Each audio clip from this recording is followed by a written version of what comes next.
कामरान मुर्तज़ा साहब, सेनेटर कामरान मुर्तज़ा, आप इस पूरे मामले को कैसे देखते हैं? इस पे थोड़ी अपनी 2 सेंट्स ज़रूर दीजिएगा, क्योंकि आज जो जस्टिस मंसूर अली शाह की तरफ से कमेंट आया है वो बड़ा एक आप समझे खुशाइन भी है, और वो ऐसा लगता है कि वो अपने कॉलीग्स को काफ़ी सपोर्ट भी कर रहे हैं इन तमाम मामलात पे।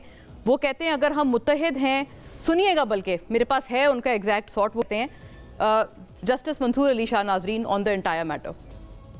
कोई एक्सटर्नल इंटरफेरेंस नहीं हो सकती हमारे मामला।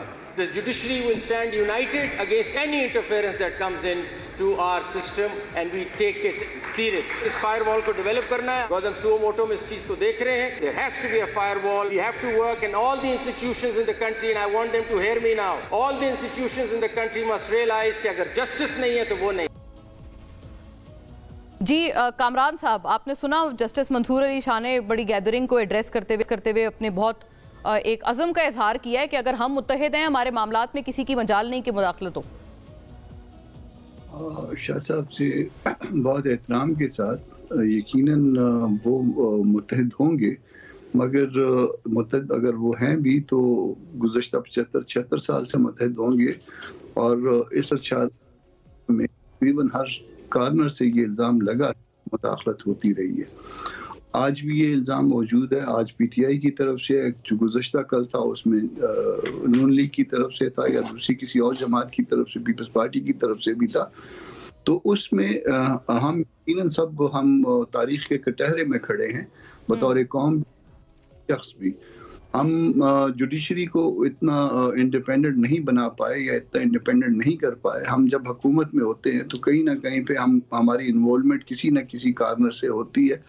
उसमें हम इदारों को भी इस्तेमाल करते हैं, और शायद ख़ुद भी जो है ना वो हर तरह से फेवर चाहते हैं और कर लेते हैं। ये काम जो है ना वो वाइस वर्सा हर वक्त होता आया है।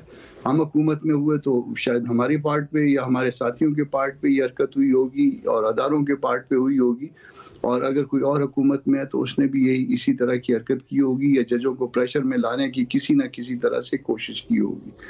आज भी आप देख लीजिए कि जो जज जो है वो आपको सूट नहीं करते। जिन जजों से आप समझते हैं कि वो कहीं और रिलीफ दे रहे हैं या इंडिपेंडेंटली रिलीफ दे रहे हैं, या आप चलें खुल के इन अल्फाज को कह लें कि जिनके बारे में ये ख्याल है कि किसी मखसूस पार्टी को रिलीफ दे रहे हैं, उनके लिए मुश्किलात पैदा की जा रही हैं। तो जब इस तरह की मुश्किलात पैदा हों और फिर उस मुश्किलात में मामला इस हद तक पहुंच जाएं कि कैमरे आपके बेडरूम्स तक आ जाएं, कैमरे जो ना वो आपके घरों के अंदर आ जाएं, कि मामला तो आपकी जो ना वो छानबीन शुरू हो जाए जो ऑलरेडी हो चुकी थी। बहुत अलार्मिंग सिचुएशन जी हो जाती है सिचुएशन।